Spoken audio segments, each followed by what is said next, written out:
In previous lecture, we have cleared the course outcome defined for this subject, engineering materials and metallurgy. Under this subject, we have total six units. Before that, we have to clear the prerequisite course. Under this prerequisite course, what we have to study. These learning outcome of prerequisite course are given here. The student at the end of this lesson, prerequisite lesson, the student will be able to describe the structure of an atom, atomic models, wave mechanics, and quantum numbers. Student able to understand the electron configuration, periodic table. He must able to identify atomic bonding in the solids with different types of primary bonds and secondary bonds, and how the type of bonding affects material properties. So these are learning outcomes are for only prerequisite course. Okay, so we'll start with the atomic structure.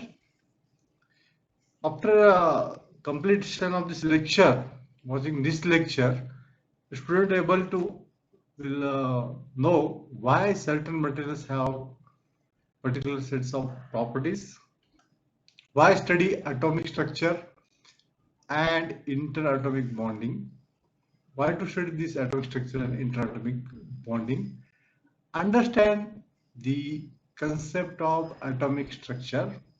Student able to understand concept of atomic structure. Student able to describe meaning of isotopes and isobars, and student able to lastly calculate the number of atoms present in element by using Avogadro's number. So all these terms, even though you was learned in 10th, in first year, so we're repeating here again, once again. So just look at the picture. These are the various materials, the substances like metal, this ceramic, polymer. These are the metals which are used for this product, Coca-Cola. And under these metals, the aluminum is there, which will use as a cans, okay, to store this Coca-Cola. The different application according to the requirement of the customer, the attraction of the product, they are utilize these materials. So why certain materials have particular set of properties? That question must arise in the mind of the every student. For example, why metals good conductors of electricity as well as thermal conductivity, whereas some plastics and ceramics tend to be good insulators. Why? That must be come in the mind. Why do some materials have high stiffness or high elastic modulus? What was the reason? What is the reason to know where to study this subject? What is it about the structure that controls the stiffness of these materials? So these questions must arise, and these materials have particular set of properties. Why it is happening? Why? What? Like this question must arise in the mind. So before going to this next slide, this slide is for why study material science and engineering. Many times what will happen, the material problem is one of the selecting the right material from many thousands that are available in the world. There are several criteria on which final decision normally based. The first one is the in-service conditions must be characterized. So what is the service condition when utilizing this material during this as a product? What will be their strength, Like classic example involves strength of ductility. Strength and ductility. Normally, a material having a high strength will have only limited ductility. If strength is high, the limited ductility will be there. In such cases, reasonably compromise between two or more properties may be necessary. So that is the reason we have to consider all the points in service condition. Okay. And second, any deterioration of material properties. That means that may occur during the service operation, during long service operation. For example, significant reduction in mechanical strength may result from exposure to elevated temperatures or corrosive environments. Due to the long utilization or during service period, that may be corrugated, means corrosion environments affect the materials. Okay, or elevated temperature can affect the material.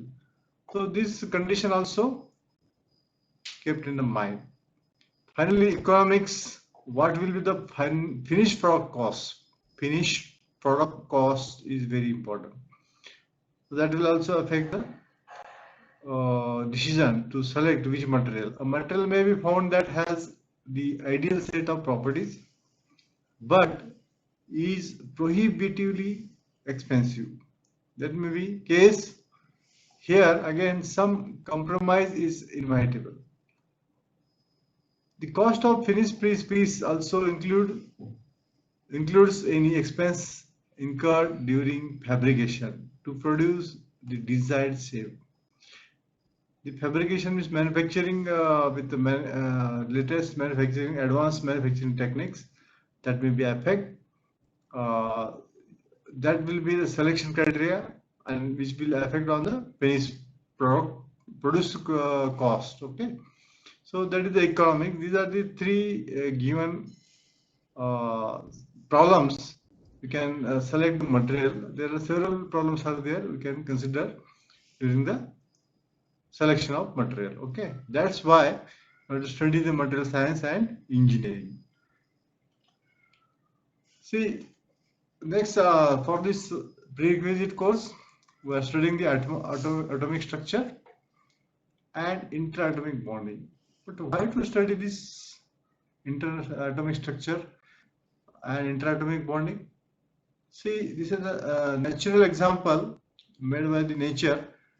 This is a gecko, underside of gecko, where this photo is underside of gecko. These gecko are move on the wall. They have very sticky feet that cling to virtually any surface. These characteristics make it possible for them to rapidly run vertically on the walls along the underside of horizontal surfaces. In fact, gecko can support its body mass in a single toe. Okay, in single toe also you can support. The secret to this remarkable ability is presence of extremely large number of microscopically small hairs here on toe, microscopically small hairs on each of their toe pads. Okay, and that will establish hair molecules, establish a bond with the contact surface molecules. Okay, they will make a bond, the hair molecules with the molecules on the surface.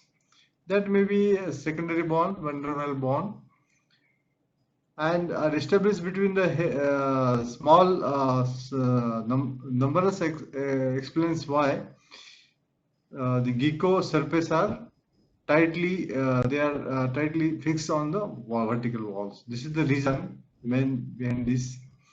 So these van der Waals bonds, they may occur by this toe pad and this is a very natural gift to this gecko.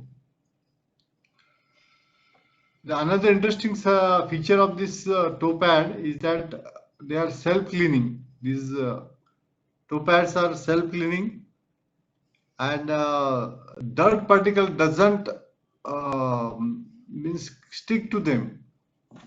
They are very clean always. So that's why this is a natural example.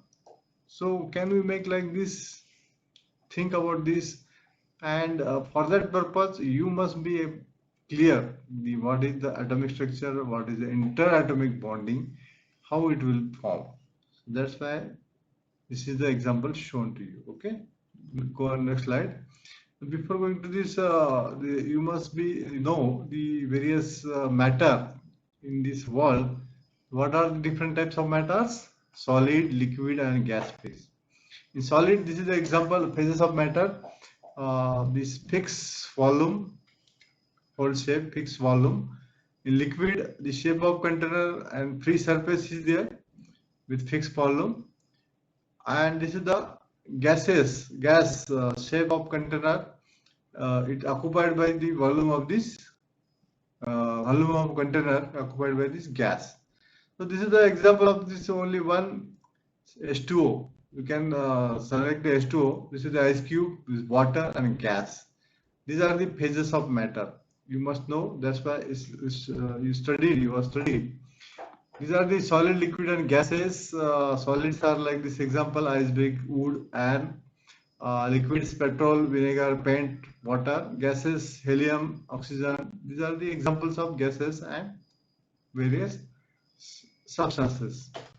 These all materials, solid materials here, comprise of large number of particles called molecules, which are bonded together to form the bulk material. Each molecule further comprises of tiny particles called atoms. Individual properties of atoms and their arrangements in the molecule determine what? Properties of material. This individual atom and their arrangement, that will define the properties of material.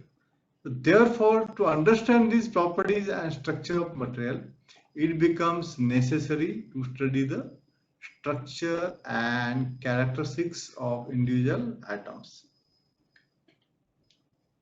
So before going to the next slide, always the question asked to few scientists, what is an element? Only molecules we know, and this atom we know. So what is an element? So watch this movie. Watch this movie.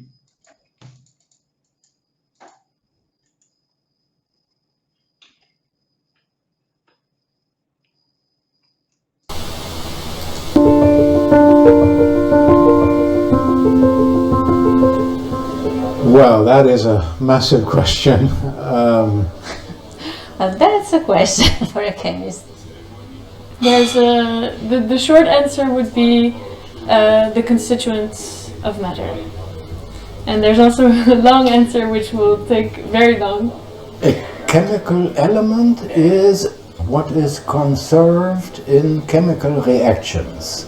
There's a long-standing debate in the community of chemists around the notion of element, which is crucial because chemistry deals with the transformation of substances, and so a relevant point for chemists is to establish what keeps unchanged in a system undergoing a chemical transformation.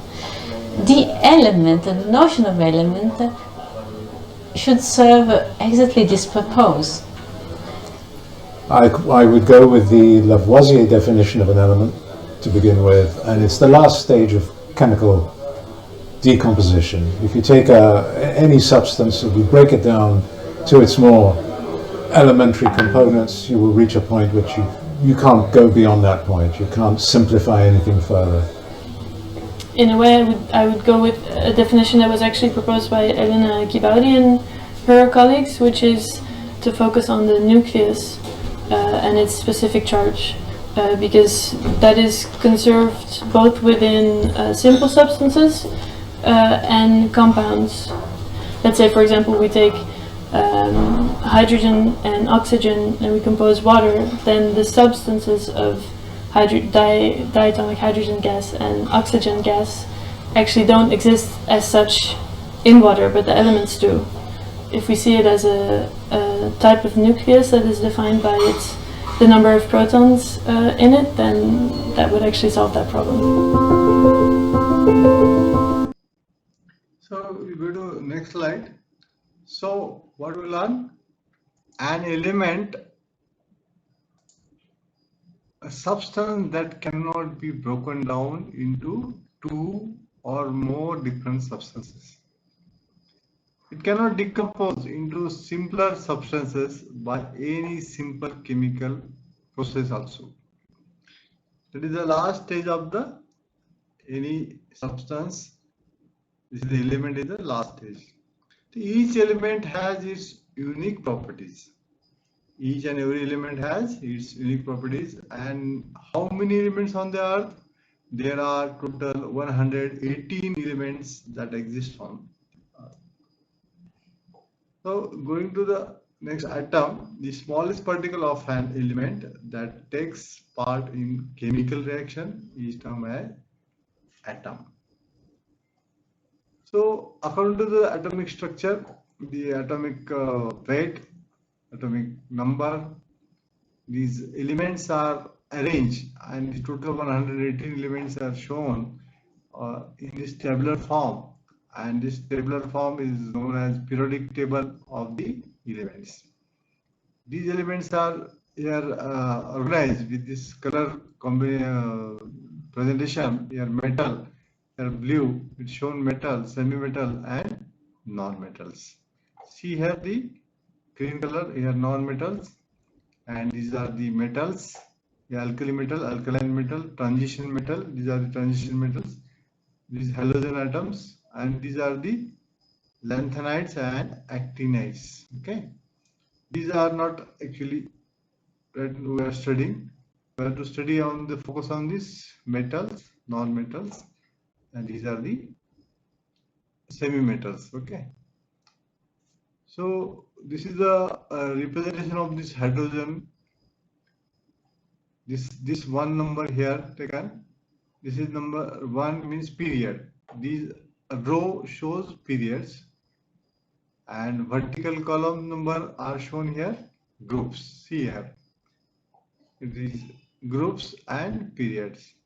Here one number is shown, atomic number, and H is the symbol of the hydrogen, and 1.0079 is the relative atomic mass of the hydrogen. So these are the group 1 given by the IUPAC in 1981-85. After this defined by this CAS 1986. Okay. So this is the one tabular periodic table in word form. Here also the periodic table is shown to you. Here is difference. What is the difference? The electrons present. What is the electrons? What are the protons we are studying after this? What are the elements? Electropositive elements are there on this side, and electronegative elements on this side. Right side and this left side are the electropositive, electronegative. Okay.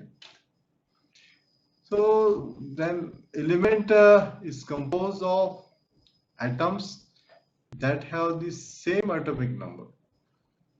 Each element have the same atomic number. That is everywhere.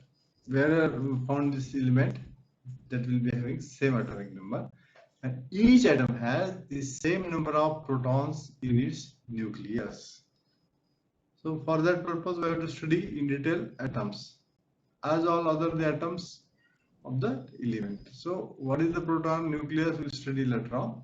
So atom consists of this nucleus and electrons. Inside the nucleus, there are proton and neutrons. So before that, you must clear atom versus molecules. Here the atom of this helium, and these are the two atoms of hydrogen that will form a molecule. And these molecules, when combined, that will form a compound. So for differentiation, atom versus molecule, and what is the compound, you must be clear here. This is the H2O. Water is nothing but one of the compound. It will call the compound. Okay. So going to the next slide. Here is the atomic structure. We'll study the atom. What is the atom? I was told you before that the atom consists of the nucleus, which include this atom is a nucleus, proton and neutron. Here blue balls are shown by the proton and red are by neutron. Okay, and surrounding this in the orbit, they moves the electrons. Okay, this is the nucleus. Okay, see, an atom consists of a nucleus around which the orbit number of electrons are moving. Nucleus, a small central part of atom, it containing most of the mass and carrying positive electric potential. These protons are positive electron potential, fixed value, and mass, the charge being characteristics of the type of atom. What is the charge? Positive charge. That is the characteristics of type of atom. Okay, according to mass, it is characterized. It is a dense structure. Nucleus is what? It is a dense structure, constitutes near about 99.98% of weight of atom. The total weight of atom, out of this 99.98% will be weight of the nucleus. Nucleus is comprised of a number of protons, each of which has positive electric charge +1 and heavier than the electrons, and some of neutrons which have no charge. And this nucleus consists of proton and neutron. These are the positive charge and neutrons are neutral. Okay, there is no charge, and the orbiting electrons each have a negative electric charge, positive +1. The maximum number of electrons in each orbit is limited. Okay, these are the electrons, they are moving in the orbit surrounding to this nucleus. There are orbits. In each orbit, the number of electrons are limited. We'll see later on. These are the figures. See here, these electron, proton, and neutrons with their charges. They are negative charge, positive charge. They are neutral.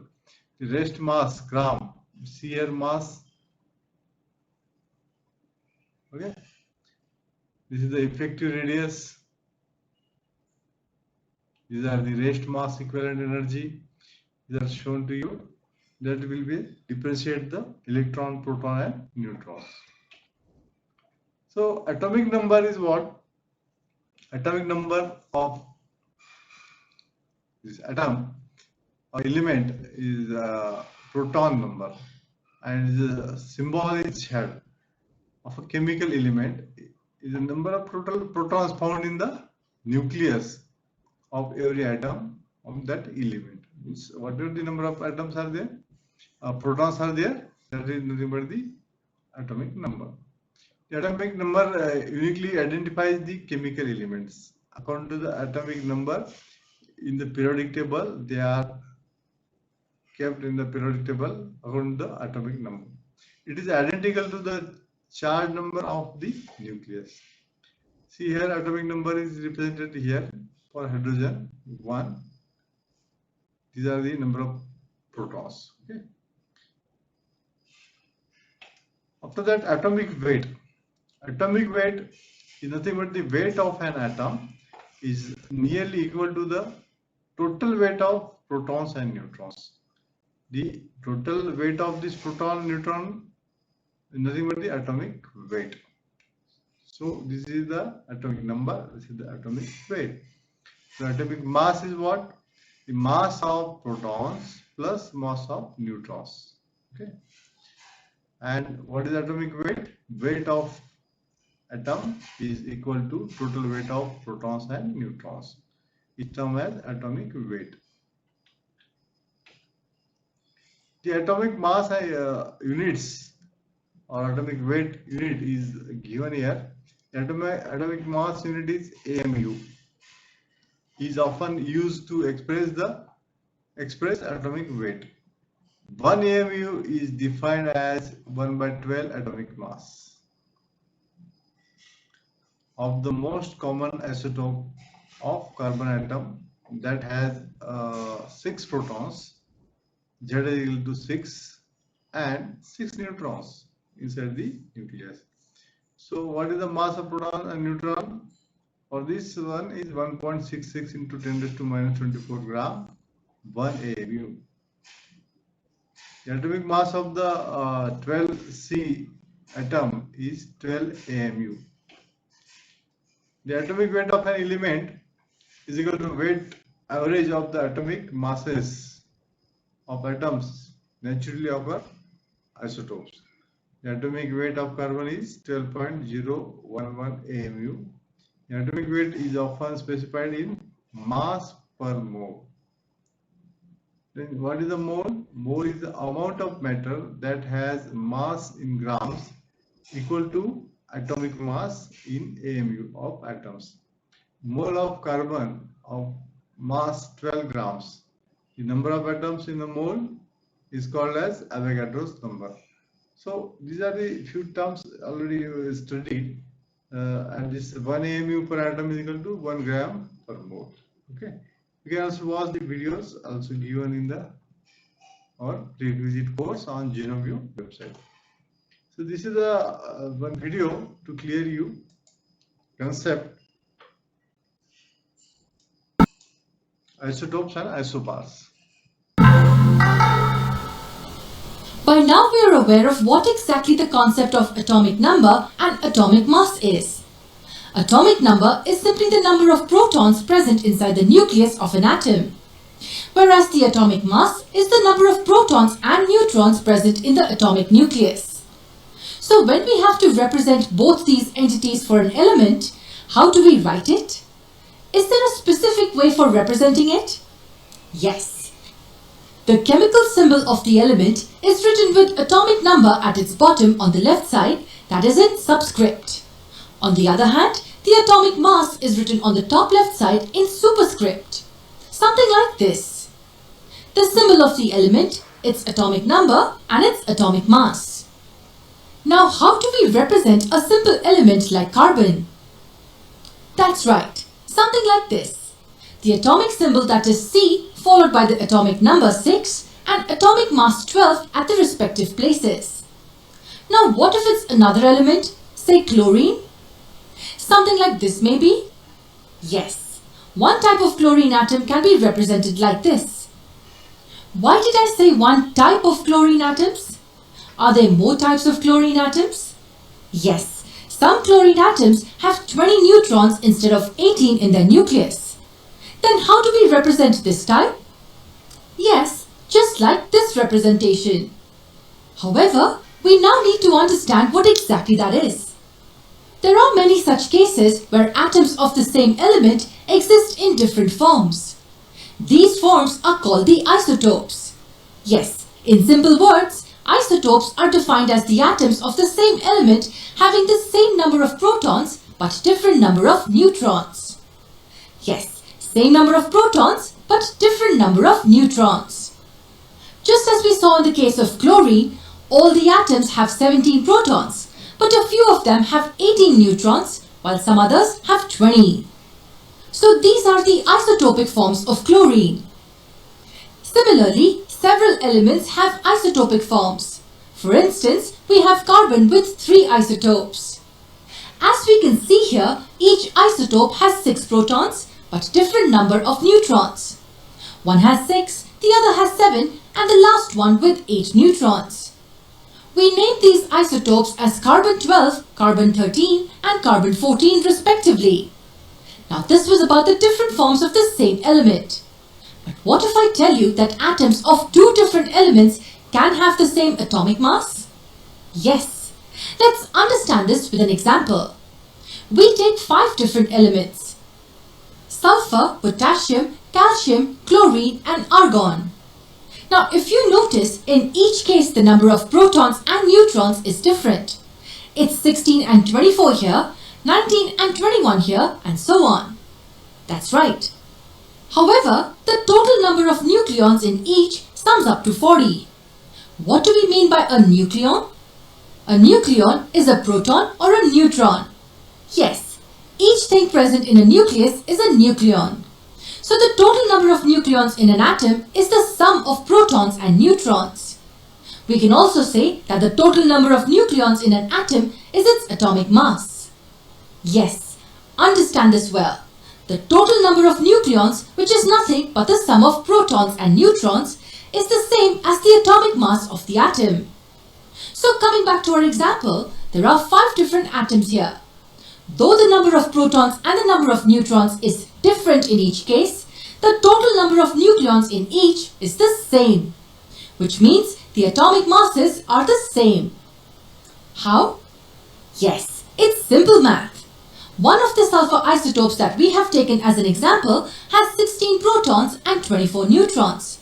So the atomic mass of this isotope has to be 40 units, that's 16 plus 24. Next is the potassium isotope having 19 protons and 21 neutrons. So again, we get the atomic mass as 40 units. And similarly, we get the atomic mass as 40 units in each of the remaining cases. Such atoms, or rather